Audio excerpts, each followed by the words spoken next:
इससे पहले हमने फ्रंट नट फार्मूलाज पढ़े हैं। आज उनकी एप्लीकेशन फ्रंट नट फार्मूलाज जो हमने पढ़े थे TNB, कर्वेचर और टार्शियन, वो हम एक एग्जांपल लेके चेक करेंगे कि हम कैसे वो फाइंड कर सकते हैं जी।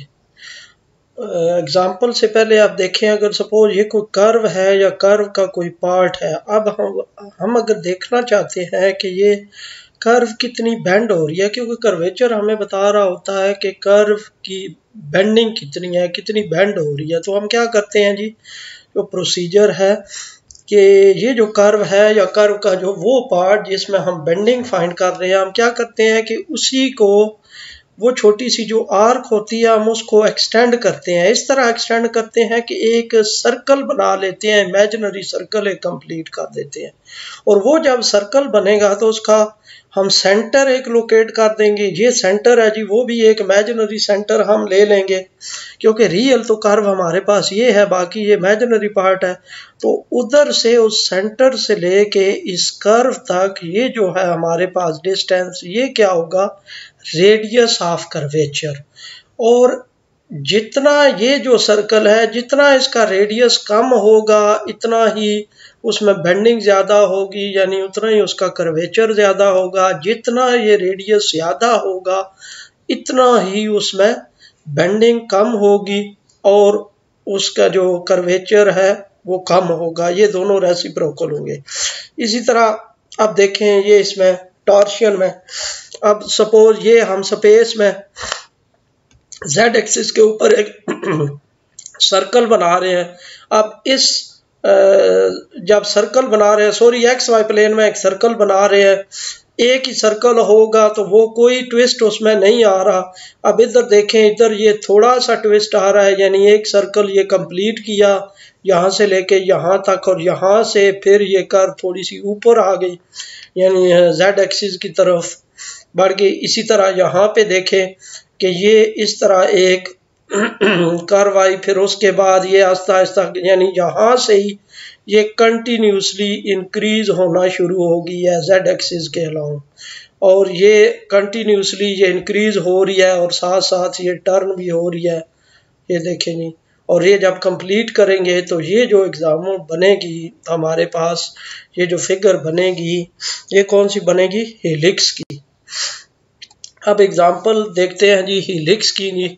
We compute the Frenet frame T and B and the curvature and torsion functions of the unit speed helix beta of s equal to a cos s over c, a sin s over c और b s over c। अब ये where c is equal to, ये इससे पहले हमने जो reparameterization है curve की, उसमें हमने ये एग्जांपल, कोई भी हेलिक्स की एग्जांपल लें, cos t, sin t और bt, और उसमें जो हमारे पास t आ रहा था वो s ओवर c, और t as a function of s लेके तो उसमें रिप्लेस करते हैं, तो ये हमारे पास यूनिट स्पीड कर्व आ जाती है। अब ये जो यूनिट स्पीड कर्व है, जब इसका डेरिवेटिव लेंगे विद रेस्पेक्ट टू s तो वो आ जाएगा माइनस ए ओवर सी साइन एस ओवर सी काज एस ओवर सी और बी ओवर सी। और ये जो बीटा प्राइम ऑफ एस है, ये हमारे पास क्या है जी, यूनिट टेंजेंट वेक्टर फील्ड। और जब इसका दोबारा डेरिवेटिव लेंगे टी प्राइम ऑफ एस, वो आ जाएगा माइनस ए ओवर सी स्क्वायर काज एस ओवर सी माइनस ए ओवर सी square sine S over C और 0। और ये हम पढ़ चुके हैं पहले कि जो कर्वेचर है वो किसके इक्वल होता है, टी प्राइम का नॉर्म। जब टी प्राइम का नॉर्म लेंगे, ये हमारे पास जो टी प्राइम है इसका नॉर्म हम कैसे लेंगे, नॉर्म का स्क्वायर पहले ले लें, फिर स्क्वायर रूट ले लें। तो यहाँ A square plus B square plus C square का स्क्वायर रूट, वो फार्मूला अप्लाई करके तो इसका जो नॉर्म आ जाएगा वो आ जाएगा ए ओवर सी स्क्वायर, और सी की वैल्यू जो है ए स्क्वायर सी स्क्वायर इक्वल है ए स्क्वायर प्लस बी स्क्वायर के, तो ये आ गया ए ओवर ए स्क्वायर प्लस बी स्क्वायर। और ए यहाँ पे कर्वेचर आना पॉजिटिव, क्यों, क्योंकि हमने कंडीशन ली हुई है कि ए पॉजिटिव होना चाहिए। अब ये भी हमें रिलेशन पता है कि टी प्राइम किसके इक्वल होता है, कैपा एन के। अब हमने ये कैपा कैलकुलेट कर लिया। अब जब ये कैपा कैलकुलेट कर लिया और यहाँ पे कैपा की वैल्यू पुट करेंगे, और टी प्राइम हमारे पास ये जो आ रहा है ये हम पुट करेंगे, तो हमारे पास एन की वैल्यू आ जाएगी। Note that regardless of what values A and B have, N always point straight in toward the axis of the cylinder on which beta lies. यानी ए और बी की वैल्यू कोई भी हो, जो एन है वो सपोज आप देखें अगर हीलिक्स का इमेजिन करें तो आप देखें कि ये एक सिलेंडर बना होता है, सिलेंडर है जिसके अंदर ये एक स्प्रिंग सा, आप ऐसे इमेजिन करें कि एक देखें सिलेंडर है और उसके अंदर एक स्प्रिंग रखा हुआ है। तो हमेशा जब वो जो स्प्रिंग, वो जो उसके टर्न है किसी भी पॉइंट पे जो टेंजेंट होगा वो इस डायरेक्शन में इस तरह टेंजेंट ये होगा, और जो उसका नॉर्मल है वो नॉर्मल वो जो सिलेंडर बन रहा है, जो इमेजिनरी सिलेंडर हमने बनाया है उसके सेंटर की तरफ, या उनके दूसरे लफ्जों में एक्सिस की तरफ ये एन पॉइंट कर रहा होगा। ये देखिए आप फिगर में जी। Applying the definition of cross product to B is equal to T cross N. अब जब भी हम फाइंड करेंगे टी क्रॉस एन इस तरह लेंगे तो हमारे पास जो आ जाएगा जी बी वो इसके इक्वल आ जाएगा। अब B prime of S calculate कर लेंगे, इसका डेरिवेटिव लेंगे और हमें डेफिनेशन बाय डेफिनेशन हमने पढ़ा हुआ है कि बीटा बी प्राइम किसके इक्वल होता है, माइनस टा एन के। एन बी हमने कैलकुलेट किया हुआ है पहले, बी प्राइम ये कैलकुलेट कर लिया है, वो दोनों यहाँ पे पुट करेंगे और फिर हम आपस में कंपेयर करके उसको सिंप्लीफाई करके तो टा हम कैलकुलेट कर सकते हैं। अब टा कैसे कैलकुलेट किया जा सकता है, सिंपल ऐसे भी तो टा कैलकुलेट किया जा सकता है कि बी प्राइम माइनस टा एन, इधर बी प्राइम की वैल्यू ले इधर एन की वैल्यू ले, फिर दोनों साइड पे नॉर्म ले ले, तो इधर क्या आ जाएगा बी प्राइम ऑफ नॉर्म और टा और एन का नॉर्म आ जाएगा। जब वो लिखेंगे एन का नॉर्म तो 1 के इक्वल हो जाएगा क्योंकि वो यूनिट नॉर्मल वेक्टर फील्ड है, और उधर से ये टा कैलकुलेट किया जा सकता है। So the torsion of the helix is also constant। अब देखें जो हमने कर्वेचर फाइंड किया है वो भी ए बी इन्वॉल्व है, यानी वो भी कांस्टेंट है। इसी तरह जो टॉर्शन कैलकुलेट किया है वो भी कांस्टेंट है, लेकिन हर प्रॉब्लम में ज़रूरी नहीं है कि कर्वेचर और टॉर्शन कोई कांस्टेंट वैल्यू दे रही हो। ये एक स्पेशल केस है जिसमें कर्वेचर और टॉर्शन में हो। Note that when the parameter b is 0, the helix reduces to a circle of radius a. The curvature of this circle is k is equal to 1 over a। यानी यहाँ पे अगर third coordinate हम 0 कर दें, b 0 हो जाए, यहाँ पे आप देखें b यहाँ पे 0 हो जाए तो बाकी ये सर्कल की पैरामीट्रिक इक्वेशन बन जाती है। x equal to A cos over C और y is equal to A sine S over C. तो ये फिर जो हेलिक्स है ये एक सर्कल को रिप्रेजेंट करेगा जिसका रेडियस ए है, और उसका कर्वेचर कैसे कैलकुलेट करेंगे, जो रेसिप्रोकल ऑफ द रेडियस है वो उसका कर्वेचर होगा। So the smaller the radius the larger the curvature. ये जिस तरह मैंने पहले एग्जांपल में एक्सप्लेन किया है जी कि जितना इसका रेडियस स्मॉलर होगा इतना ही उसका कर्वेचर ज्यादा होगा, और जितना रेडियस ज्यादा होगा उतना ही उसका कर्वेचर कम, बेंडिंग उसकी कम होगी। This example is a very special one in general as the example in the exercise. ये आगे लिखा हुआ है जी बुक का कि एक्सरसाइज में जो एग्जाम्पल है उनमें ज़रूरी नहीं, ये एक स्पेशल एग्जाम्पल है जिस तरह मैंने पहले एक्सप्लेन किया है जी कि जिसमें टॉर्शन और कर्वेचर दोनों कांस्टेंट है, लेकिन ज़रूरी नहीं कि वो कांस्टेंट हों। अब आगे जी वेक्टर फील्ड हमने किसी कर्व पे, इससे पहले हमने डिफाइन किया है जी कि वेक्टर फील्ड के हर एक कर्व लें, कर्व के हर पॉइंट पे एक एक टेंजेंट बनाते जाएं टेंजेंट वेक्टर, तो वो हमारे पास उनकी जो कलेक्शन है वो टेंजेंट वेक्टर फील्ड बनती है जी। A vector field y, y1, y2, y3, beta on a curve beta becomes itself a curve। ये जो वेक्टर फील्ड है हमारे पास ये खुद एक कर्व बनती है। अब कैसे कर्व बनती है, अब देखें एक पॉइंट पे जब टेंजेंट वेक्टर आप बनाते हैं, जो टेंजेंट वेक्टर का जो वेक्टर पार्ट होता है जो वो पॉइंट है दूसरा, फिर दूसरे पॉइंट पे एक टेंजेंट वेक्टर बनाते हैं, वो जो उसके टेंजेंट वेक्टर का वेक्टर पार्ट का वो जो हमारे पास जो एरो हेड है, दूसरे लफ्जों में हर टेंजेंट वेक्टर के जो एरो हेड्स हैं उनको कंबाइन करते जाएं तो वो भी एक कर्व बन जाती है, जिस तरह इससे पहले लेक्चर में आपने देखा था। In particular, if y is parallel, its Euclidean coordinate functions are constant. अगर y पैरेलल वेक्टर फील्ड हो, यानी पैरेलल वेक्टर फील्ड का मतलब यही है कि वो, अब देखिए सारे एक ही डायरेक्शन में वो वेक्टर फील्ड आ रही हूँ, सारी दे रहे हूँ, तो उसके जो यूक्लिडियन कोऑर्डिनेट फंक्शंस है वो कांस्टेंट होंगे। क्यों? क्योंकि वो अगर पैरेलल वेक्टर फील्ड है, एक ही डायरेक्शन में है, और टेंजेंट उसका जो यूनिट वेक्टर है वो एक ही बन रहा है, जो उसी के मल्टीपल बन रहे हैं, तो वो एक कांस्टेंट एक लाइन बनाती जाएगी।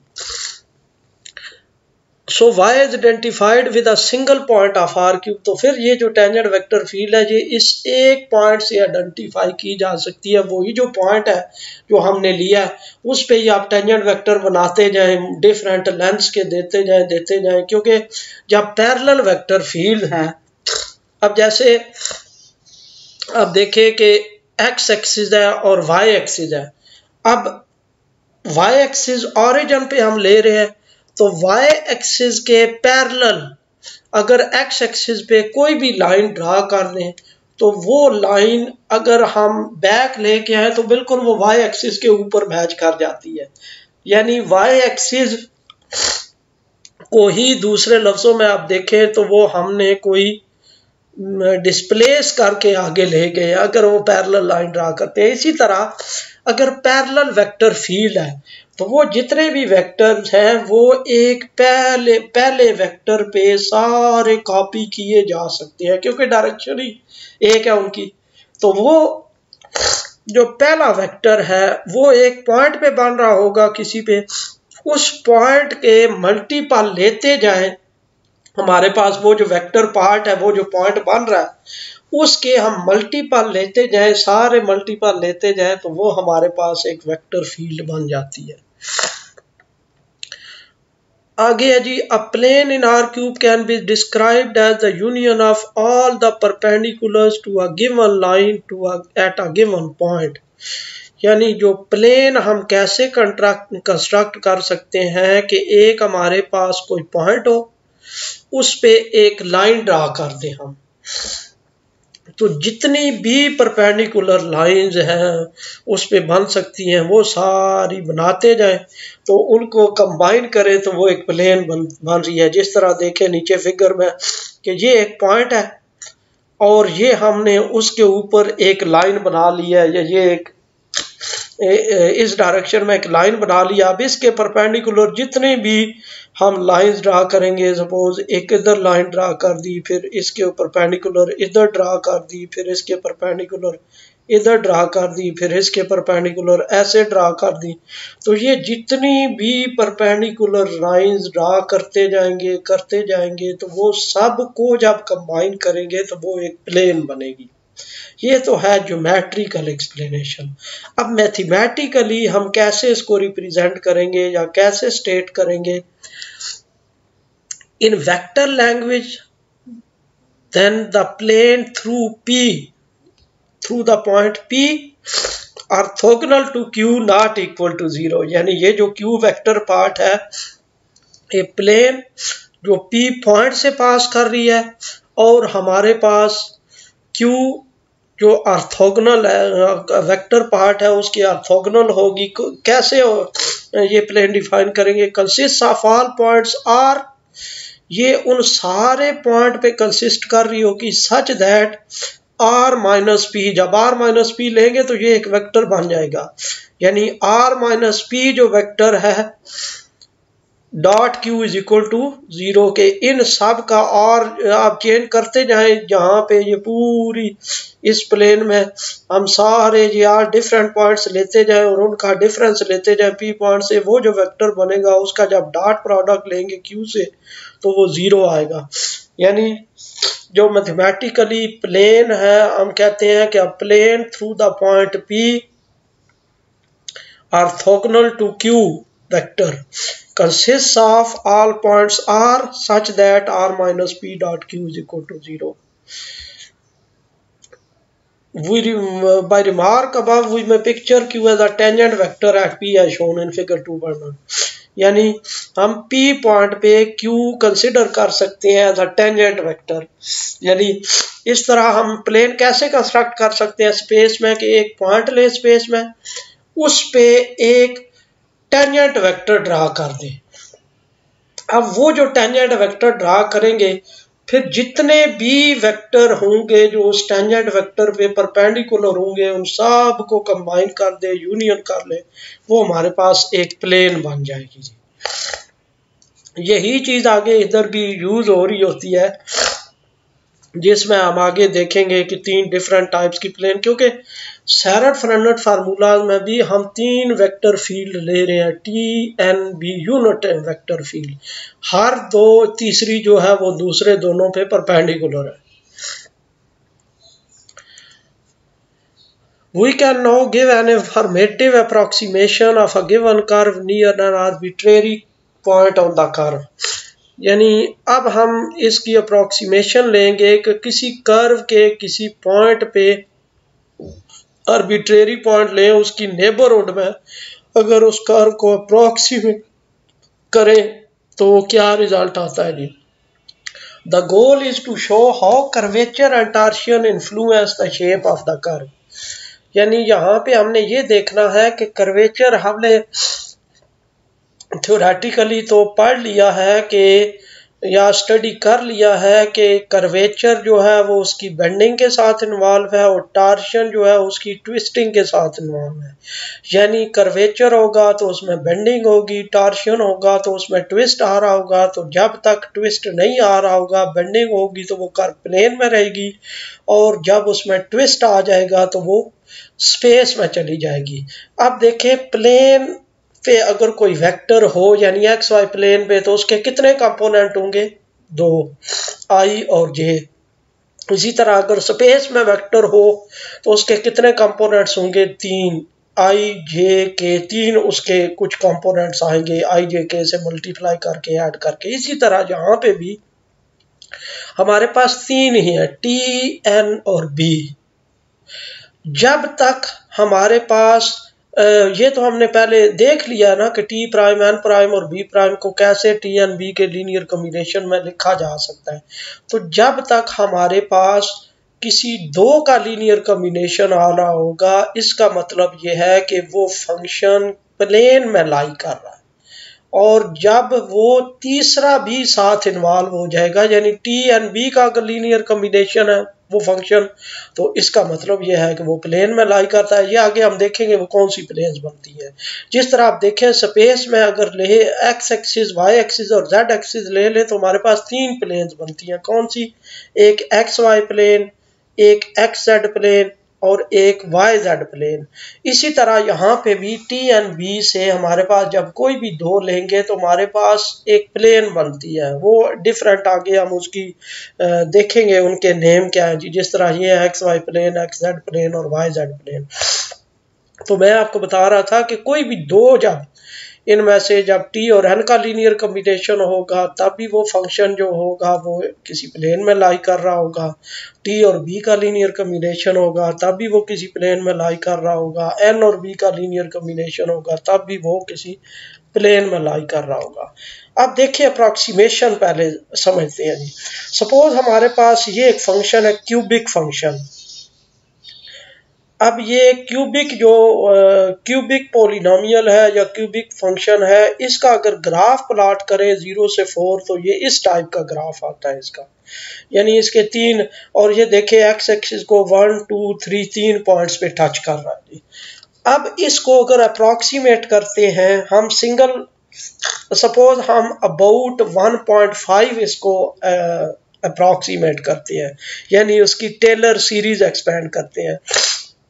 तो टेलर सीरीज आपको पता है जी कि Taylor series near an arbitrary point. Suppose हमारे पास कोई भी आर्बिट्रेरी पॉइंट हुआ x0, तो कोई भी f ऑफ x जो फंक्शन होगा वो अप्रोक्सीमेट कैसे होगा? f of x approximately equal to f of x0 plus x minus x0 into f dash of x0 plus X square by 2 factorial F double dash of X naught. और जब हम इसको approximate करेंगे simple F of X naught से तो हम कहेंगे कि ये अप्रॉक्सीमेट हो रहा है ये फंक्शन पॉइंट उसकी पॉइंट अप्रॉक्सीमेशन है। इसी तरह जब आ जाएगा F of X naught plus X minus X naught into F dash of X not तो वो एक लाइन से अप्रॉक्सीमेट हो रहा होगा। और X minus X naught whole का square over 2 factorial of double dash of X naught इस तरह करेंगे तो वो एक पैराबोला से अप्रॉक्सीमेट हो जाएगा। और ये भी आप लोगों ने पढ़ा होगा कि जितनी ज़्यादा टर्म्स इन्वॉल्व करते जाएंगे इसकी टेलर सीरीज को एक्सपेंड करते हुए जितनी ज़्यादा एक्सपेंशन में टर्म्स इन्वॉल्व करेंगे इतनी ही उसकी बेस्ट अप्रॉक्सीमेशन होती जाएगी। अब देखते हैं कैसे बेस्ट अप्रॉक्सीमेशन करता है जी। अब अगर इसकी लीनियर अप्रॉक्सीमेशन लें अबाउट 1.5 तो ये एक फंक्शन बनता है जी 0.375 माइनस 0.25 इंटू एक्स माइनस 1.5 और उसकी ग्राफ ड्रा करें तो ये एक लाइन बनती है। इसी तरह जब इसकी क्वाड्रेटिक अप्रॉक्सीमेशन करते हैं तो हमारे पास ये बन जाता है जी 0.375 माइनस 0.25 इंटू एक्स माइनस 1.5। ये हमारे पास उसी फंक्शन वो जो पोलिनोमियल है उसी की अप्रॉक्सीमेशन है, क्वाड्रेटिक अप्रॉक्सीमेशन है। ये लीनियर अप्रॉक्सीमेशन है और ये हमारे पास क्वाड्रेटिक अप्रॉक्सीमेशन है। अब जब हम तीनों को कंबाइन करते हैं तो आप देखें जब हमने इस पोलिनोमियल की ये जो पोलिनोमियल है जब इसकी हम लेते हैं लीनियर अप्रॉक्सीमेशन तो ये थोड़ा सा जो पार्ट है वो टच कर रहा है इस कर्व का। और जब हम इसकी लेते हैं क्वाड्रेटिक अप्रॉक्सीमेशन तो आप देखें कि इससे इसका जो है वो ज़्यादा पार्ट टच कर रहा है इसके साथ। इसी तरह जूं जब इसकी हम वो जो टेलर एक्सपेंशन है उसमें टर्म्स बढ़ाते जाते हैं तो वो ये जो ग्राफ है ये बेस्ट अप्रॉक्सीमेट करता जाता है उसको जी।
अच्छा अब आते हैं जी उस कर्व की तरफ। ये हमने ये समझ लिया कि ये फंक्शन कैसे अप्रॉक्सीमेट कर रहा होता है, कैसे उसकी हम लीनियर अप्रॉक्सीमेशन ले रहे होते हैं, क्वाड्रेटिक अप्रॉक्सीमेशन या आगे फिर उस किसी भी फंक्शन को हम कैसे अप्रॉक्सीमेट कर रहे होते हैं उसकी टर्म्स इंक्रीज कर करके। For simplicity we shall consider the unit speed curve beta near the point beta 0, यानी कि हम बीटा जो कर्व है उसको एक्सपेंड करते हैं अबाउट द पॉइंट बीटा 0। जिस तरह हम मैक्लारन आपने देखा होगा Maclaurin series about the origin हम एक्सपेंड करते हैं। तो for S small each coordinate beta I S is closely approximated by the initial terms of its Taylor series. तो स्मॉल एस के लिए जितनी भी हैं ये हमारे पास जो इसका हर कोऑर्डिनेट है जो इस तरह वो फंक्शन जिस तरह अप्रॉक्सीमेट हो रहा होता है टेलर सीरीज एक्सपेंड कर रहे होते हैं कि F of X approximately equal to F of X naught plus X minus X naught into F dash of X naught. क्योंकि यहाँ पे हमारे पास 0 है तो हम इस तरह लिख लेंगे F of X approximately equal to F of 0 plus X into F dash of 0 plus X square by 2 factorial into F double dash 0 plus X cube by 3 factorial into F triple dash 0। तो हमारे पास जब ये approximate करेंगे तो वो जो F dash of 0 है, यहाँ पे बीटा है तो उसकी जगह पे हम उसका डेरिवेटिव डी बीटा आई है डी एस एट 0 लिख देंगे, D square beta I by D S square at 0, D cube beta I by D S cube 0। और इसको फिर हम लिख सकते हैं beta S approximately equal to, जब बीटा में ये तीनों फंक्शन अलग पुट करेंगे तो उसका जो हर कंपोनेंट है वो कैसे हम लिख देंगे, फिर पूरी बीटा कर्व को कैसे अप्रॉक्सीमेशन में लिख देंगे। बीटा जीरो का मतलब क्या होगा, इसमें 3 components beta 1 of 0, beta 2 of 0, beta 3 of 0। इसी तरह एस इंटू बीटा डैश 0 का मतलब क्या होगा, बीटा 1 0, बीटा 2 0, बीटा 3 डैश 0 और अप टू सो ऑन। इसी तरह करके तो हम इसकी अप्रॉक्सीमेशन कर लेंगे ये। But beta dash 0 is equal to T not, क्योंकि हमें ये पता है कि बीटा डैश टी के इक्वल होता है, तो बीटा डैश की वैल्यू एट द पॉइंट 0 वो किसके इक्वल होगी, टी नॉट के। और बीटा डबल डैश 0 किसके इक्वल आ जाएगा जी, कैपा नॉट एन नॉट के, where the subscript indicates valuation at S equal to 0। यानी ये जो हमारे पास 0 है ये हमें ये बता रहा है कि इसकी वैल्यू 0 पे हमने कैलकुलेट की हुई है।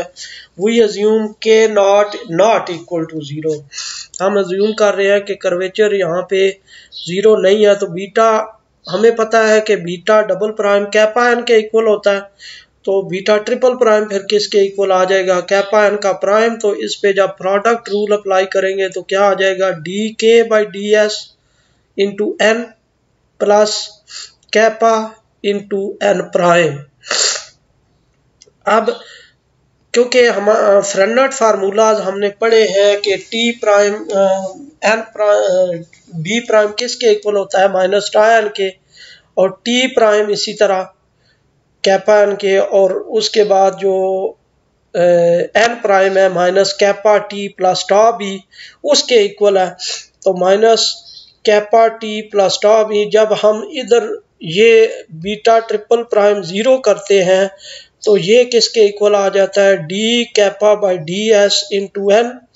यहाँ पे क्या आ जाएगा, D kappa by D S at 0 और साथ आ जाएगा एन एट 0 एंड नॉट। और एन प्राइम की यहाँ पे वैल्यू जब लेंगे minus kappa T plus tau B, और 0 पे उसकी फिर वैल्यू आ जाएगी minus kappa not N not फिर plus tau not into B not. जब मल्टीप्लाई करेंगे तो ये फर्स्ट वाली और थर्ड वाली टर्म्स आ जाएंगी। Finally substitute these derivatives into the approximation of beta S given above and keep only the dominant terms in each component. तो अब देखें, जब हमने एस स्मॉल लिया हुआ है, जब एस वेरी स्मॉल है, अब देखें जो वेरी स्मॉल नंबर होता है लेस देन 1, अब जैसे 1/2 है, अब 1/2 स्मॉलर है, 1/2 का स्क्वायर ले तो वो और भी स्मॉल हो जाता है, 1/2 का क्यूब ले तो वो और भी स्मॉल हो जाता है। इसी तरह 1/3 है, 1/2 1/3 से भी लेस है, और 1/3 का स्क्वायर इसी तरह और भी स्मॉल हो जाएगा, और 1/3 का क्यूब और भी स्मॉलर हो जाएगा।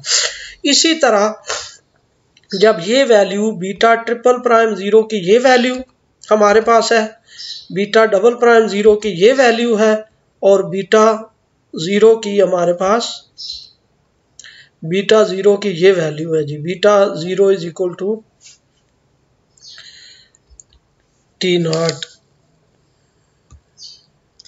ये आ रही है, और बीटा डबल डैश 0 की ये वैल्यू आ रही है, और बीटा ट्रिपल डैश 0 की ये वैल्यू आ रही है। जब ये वैल्यूज यहाँ पे पुट करेंगे, आप सारी वैल्यूज यहाँ पे पुट करें, और फिर उसके बाद डोमिनेंट टर्म्स लेनी है। डोमिनेंट टर्म्स का मतलब ये है कि सपोज आप देखें, जिस तरह ये एन नॉट का कोफिशिएंट है, एन नॉट का कोफिशिएंट अगर एस स्क्वायर में भी है और एस क्यूब में भी है, तो वो एस क्यूब जो होगा वो और स्मॉलर हो जाएगा एस स्क्वायर से। फिर हम एस स्क्वायर वाली टर्म ले लेंगे और एस क्यूब वाली टर्म निगलेक्ट कर देंगे। इसी तरह यहाँ पे जो टी नॉट का कोफिशिएंट है, अगर एस में भी है और एस स्क्वायर में भी कोई आ रहा है, तो वो जो एस स्क्वायर वाली टर्म है वो आप निगलेक्ट कर देंगे क्योंकि ये वाली डोमिनेट कर रही होगी उसको, तो सिर्फ हम डोमिनेट टर्म्स लेंगे तो हमारे पास ये एक्सप्रेशन बन जाएगा। आप लोगों ने ऐसे करना है कि ये जितनी भी वैल्यू है पहले सारी वैल्यू यहाँ पे पुट कर दें, बीटा प्राइम जीरो की यहाँ पे वैल्यू पुट कर दें, बीटा डबल प्राइम जीरो की यहाँ पे जो भी वैल्यूज हमने कैलकुलेट की हैं वो पुट कर दें ये वाली, फिर उसके बाद बीटा ट्रिपल प्राइम जीरो की ये वैल्यू पुट कर दें, फिर ये सारी वैल्यूज पुट करके आप इसको सिंप्लीफाई करें, फिर देखें कि टी नॉट एन नॉट और बी नॉट के कौन कौन से कोफिशिएंट, सपोज एन नॉट के दो कोफिशिएंट दो टर्म्स आ रही है, एक में एस इन्वॉल्व हो रहा है और एक में स्क्वायर इन्वॉल्व हो रहा है, तो एस स्क्वायर जो है स्मॉलर एस के लिए एस स्क्वायर जो है वो और भी स्मॉल होगा S as compare to S, तो एस वाली टर्म्स रख लेंगे और एस स्क्वायर वाली छोड़ देंगे। इस तरह हमारे पास ये एक्सप्रेशन आ जाएगा जी। Denoting by right hand side beta kappa as we obtain a curve beta called the Frenet approximation of beta near s equal to 0, वो इसमें बात कर रहा है, यानी इस राइट साइड को अगर बीटा कैप ऑफ एस से डिनोट करें तो ये जो हमारे पास बीटा कैप ऑफ एस है, ये जो पूरा फंक्शन है ये फ्रेनेट अप्रोक्सीमेशन बता रहा है बीटा एस कर्व की near the point S equal to 0। Frenet approximation कैसे, क्योंकि हम टेलर सीरीज एक्सपेंड कर रहे हैं इसकी, तो और ये in terms of T not and not और बी नॉट आ रहा है, तो ये हमारे पास फ्रेनेट अप्रोक्सीमेशन दे रहा है जी। We emphasize that beta has a different Frenet approximation near each of its points, यानी जब पॉइंट हम एस इक्वल टू 0 लिया है, पॉइंट जब चेंज करते जाएंगे तो ये डिफरेंट अप्रोक्सीमेशन देता जाएगा, बिल्कुल इसी तरह जिस तरह टेलर सीरीज है। अब about the point x not कुछ और होगी, एक्स वन कुछ और होगी, एक्स टू कुछ और होगी, इसी तरह यहाँ पे भी इफ आगे देखेंगे if 0 is replaced by an arbitrary point S not then S is replaced by S minus S not, अगर 0 रिप्लेस कर दिया जाए एस नॉट से तो फिर जहाँ जहाँ एस है वहाँ पे एस नॉट रिप्लेस कर देंगे, बिल्कुल उसी तरह जिस तरह टेलर सीरीज में आप देखें कि अगर हम एफ ऑफ 0 के अबाउट एक्सपेंड करते हैं तो F of X approximately equal to F of 0 plus X into F dash of 0 plus X square by 2 factorial X minus X F double dash of 0। तो इधर जब हम पुट करेंगे, जब हम एक्स नॉट ले लेते हैं तो F dash F of X naught plus X minus X naught into F dash of X naught, इस तरह हम ले लेते हैं उनको जी। Let us now examine the Frenet approximation given above. The first term in the expression of beta cap is just the point beta 0, यानी अगर इसका सिंपल फर्स्ट टर्म ले लें, इस बीटा कैप यही जो राइट साइड वाली है इसकी हम सिर्फ फर्स्ट टर्म ले लें, इसकी ये जो हमारे पास एक्सप्रेशन है ये फर्स्ट टर्म हम ले लें तो जस्ट एक ये पॉइंट बन रहेगा, बिल्कुल इसी तरह जिस तरह अभी हमने क्यूबिक एक पॉलिनोमियल को अप्रॉक्सीमेट किया है। अब इसी तरह अगर हम उसकी लीनियर अप्रॉक्सीमेशन लेंगे, यहाँ तक दो टर्म हम ले लेते हैं तो ये सिंपल एक लाइन बन जाती है, और इसी तरह जब ये हम तीन टर्म्स ले लेते हैं तो ये हमारे पास पैराबोला बन जाता है, क्वाड्रेटिक अप्रॉक्सीमेशन बन जाती है। तो अब देखें जो पैराबोला है वो लाई कर रहा होता है प्लेन में, यानी इसका मतलब ये है कि जब तक हम कर्व को यहाँ तक अप्रॉक्सीमेट करेंगे तो ये जो फंक्शन है ये हमारे पास प्लेन में रहेगा। किस प्लेन में? टी एन प्लेन में, क्योंकि दो इन्वॉल्व हो रहे हैं टी और एन, और जब हम इस थर्ड टर्म साथ इन्वॉल्व कर लेंगे तो ये जो फंक्शन है ये स्पेस में चला जाएगा और फिर उसके तीन आ जाएंगे कोफिशिएंट टी एन और बी, बिल्कुल इस तरह जिस तरह मैंने बताया कि आई और जे हूँ तो वो वेक्टर प्लेन में रहता है और आई जे के कोफिशिएंट हो जाए तो वो स्पेस में चला जाता है। तो ये भी बेसिकली एक वेक्टर ही है ना। टी नॉट क्या है? Tangent vector at the point 0 s equal to 0, तो वो एक यूनिट टेंजेंट वेक्टर ही बनेगा। इसी तरह ये एक यूनिट टेंजेंट वेक्टर बन गया और ये एक यूनिट टेंजेंट वेक्टर बन गया, तो वो चला गया जी इस तरह प्लेन में जी, और फिर आगे स्पेस में। अब देखिए यहाँ पे the first two term give the tangent line s goes to beta 0 s of t naught of beta at beta 0, यानी दो जो टर्म्स हैं वो हमारे पास एक टेंजेंट लाइन बनाएंगी। The best linear approximation of beta near beta is equal to 0, the first three terms give the parabola. जब तीन टर्म इन्वॉल्व कर लेंगे तो वो ये क्वाड्रेटिक अप्रॉक्सीमेशन हो जाएगी बीटा की near beta zero. Note that this parabola lies in the plane through beta zero orthogonal to B not. यानी ये जो पैराबोला है ये बीटा जीरो से पास करेगा और ऑर्थोगोनल होगा बीटा नॉट के। क्यों ऑर्थोगोनल होगा बीटा नॉट के? अब देखें, पैराबोला यहाँ तक बनेगा और पैराबोला में कौन से इन्वॉल्व हो रहे हैं? टी नॉट और एन नॉट। और टी नॉट और एन नॉट यानी वो जो पैराबोला बनेगा उसके जो दो कोफिशिएंट होंगे इस तरह टी नॉट और एन नॉट जो हम लेंगे टी एक्सिस और एन एक्सिस, तो तीसरा हमारे पास बचता है बी एक्सिस बाई नॉर्मल। तो ये जो पैराबोला है ये टी एन प्लेन में लाई करेगा।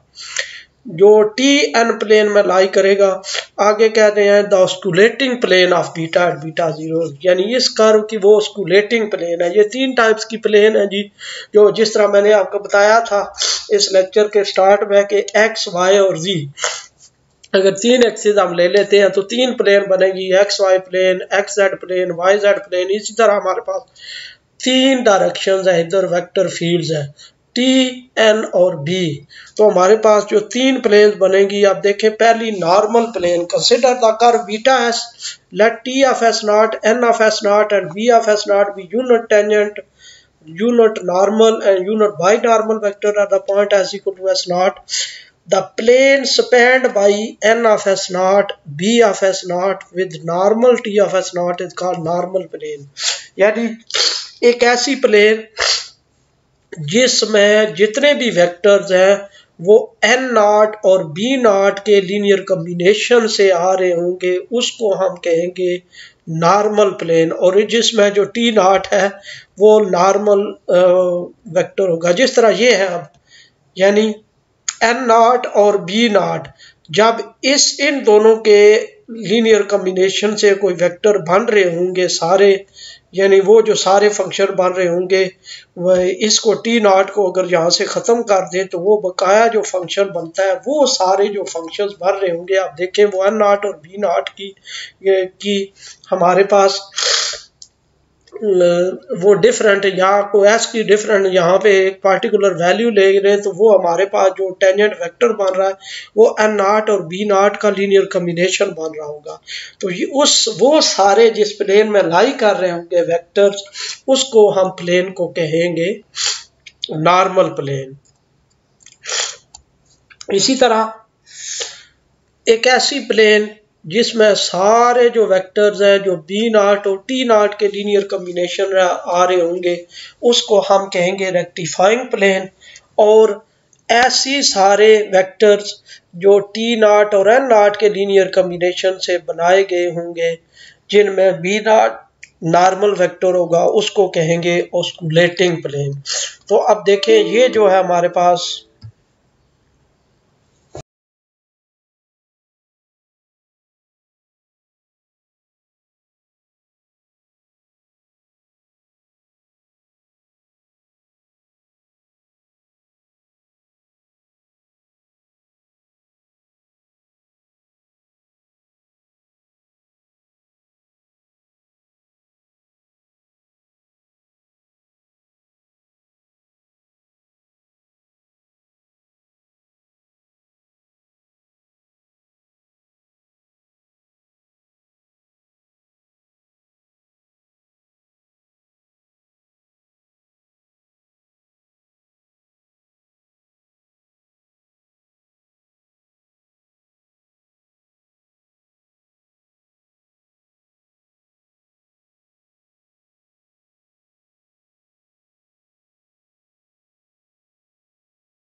समझ आ गई जी। ये जिस तरह हम लिख रहे हैं कि ऑस्कुलेटिंग प्लेन, यानी ये किस तरह बन गया osculating plane orthogonal to B not, यानी टी नॉट और इन नॉट का लीनियर कॉम्बिनेशन होगा तो ये बनेगी जिस तरह ये तीनों डेफिनेशन लिखी हुई हैं जी।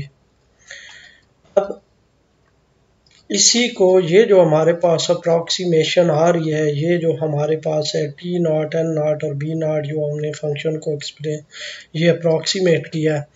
अब देखिए ज्योमेट्रिकली सपोज ये हमारे पास एक कर्व है, ये बीटा कैपा एस जो है उसकी जो अप्रॉक्सीमेशन है वो ये है हमारे पास, ये हमारे पास वो अप्रॉक्सीमेटेड कर्व है near the point S not S equal to 0। अब एस इक्वल टू 0 क्यों? क्योंकि आप देखें यहाँ से कर्व स्टार्ट हो रही है एस इक्वल टू 0 से, इसकी जो अप्रॉक्सीमेशन होगी कर्व की वो हम जो लेंगे वो कैसे हम लेंगे, जिस तरह वो हमने पहले वो क्यूबिक पोलिनोमियल में देखा था फंक्शन। अब ये जो हमारे पास अब पॉइंट है यहाँ पे, इस पॉइंट पे अब देखें जो s इक्वल टू 0 पे हमारे पास s इक्वल टू 0 से जो बीटा ऑफ एस नॉट है हमारे पास, ये जो पॉइंट बन रहा है कर्व पे, अब अप्रॉक्सीमेट जब करेंगे नियर दिस पॉइंट इसको या अबाउट दिस पॉइंट करेंगे, इस पे पहले तो हमने दो बना लेने हैं जी, तीन यूनिट वेक्टर। एक हमारे पास हो गया टी नॉट, और टी नॉट को जब हम ये टी नॉट जो यूनिट वेक्टर है जब इसको हम मल्टीप्लाई करते जाएंगे डिफरेंट नंबर से तो हमारे पास ये पूरा टी नॉट एक्सिस बन जाएगा। इसी तरह एन नॉट यहाँ पे यूनिट वेक्टर है, इसको जब हम मल्टीप्लाई करते जाएंगे डिफरेंट नंबर से तो ये पूरा एन नॉट एक्सिस बन जाएगा, और इसी तरह हमारे पास ये जो है बी नॉट एक्सिस बन जाएगा।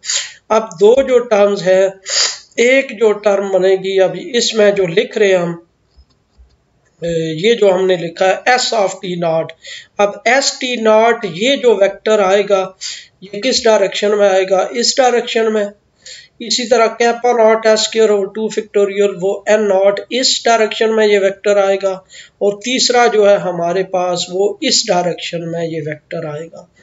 तो ये हमारे पास ये तीन आ गई। अब देखिए जब तक हम बीटा नॉट और एस ऑफ टी नॉट लेंगे तो वो एक लीनियर अप्रॉक्सीमेशन ये लाइन बनेगी, फिर उसके बाद जब हम दूसरी टर्म साथ ये इन्वॉल्व कर लेंगे तो ये टी नॉट और एन नॉट में एक इस प्लेन में एक पैराबोला बन जाएगा, और उसके बाद जब साथ एक और बी नॉट की टर्म इन्वॉल्व कर लेंगे तो ये तीसरे एक्सिस में साथ चला जाएगा। ये हमारे पास जो इसका कोऑर्डिनेट है, ये जो टर्म है हमारे पास ये उस बी नॉट एक्सिस के अलाउंग ये पॉइंट आएगा उसका।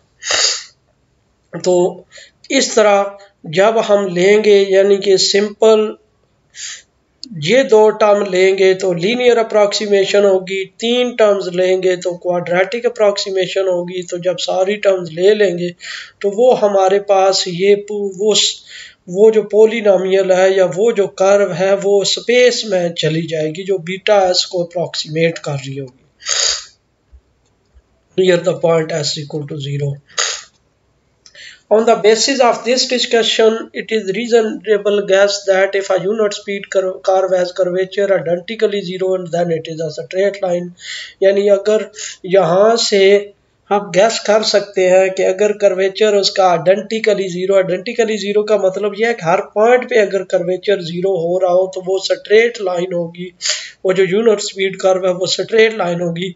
जिस तरह आप देखें आप s इक्वल टू 0 पे जब हमने अप्रॉक्सीमेट किया है तो ये आ रही है, अब जब k नॉट इस पे 0 हो जाएगा, कोई और पॉइंट s नॉट लें उस पे अप्रॉक्सीमेट करें तो ये जब कर्वेचर 0 आता जाएगा हर पॉइंट पे तो ये दोनों टर्म 0 हो जाएगी, पीछे सिर्फ ये फर्स्ट टू टर्म बच जाएंगी ये, और ये वही फॉर्म बन रही है y is equal to m x plus c वाली स्ट्रेट लाइन की जो इक्वेशन है।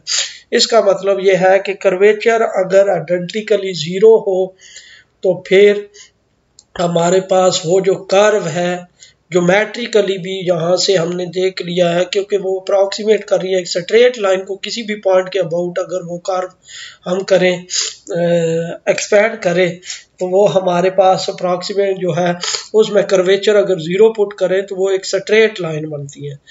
इसका मतलब यह है कर्वेचर अगर आइडेंटिकली 0 होगा तो वो जो कर्व है वो स्ट्रेट लाइन होगी। In fact, this follows immediately from 2 of lemma 2.3 since curvature किसके इक्वल होता है t प्राइम का नॉर्म के, और t प्राइम का नॉर्म किसके इक्वल होता है बीटा डबल प्राइम के। तो बीटा डबल प्राइम यानी कर्वेचर अगर 0 हो जाए, if and only if beta double prime 0 हो जाएगा। जब बीटा डबल प्राइम 0 हो जाए तो आप देखें बीटा डबल प्राइम इधर भी देखें, बीटा डबल प्राइम अगर 0 हो जाता है यहाँ पे बीटा डबल प्राइम, तो ये बीटा डबल प्राइम 0 हो गया तो ये टर्म भी 0 हो गई, यानी kappa 0 if and only if beta double prime 0, या बीटा डबल प्राइम 0 हो तो कैपा 0 हो जाएगा। और यहाँ पे पुट करेंगे तो वो फिर एक स्ट्रेट लाइन को शो कर रहा हूँ, यानी फिर वो जो हमारे पास कर्व है वो स्ट्रेट लाइन ही आ रही होगी।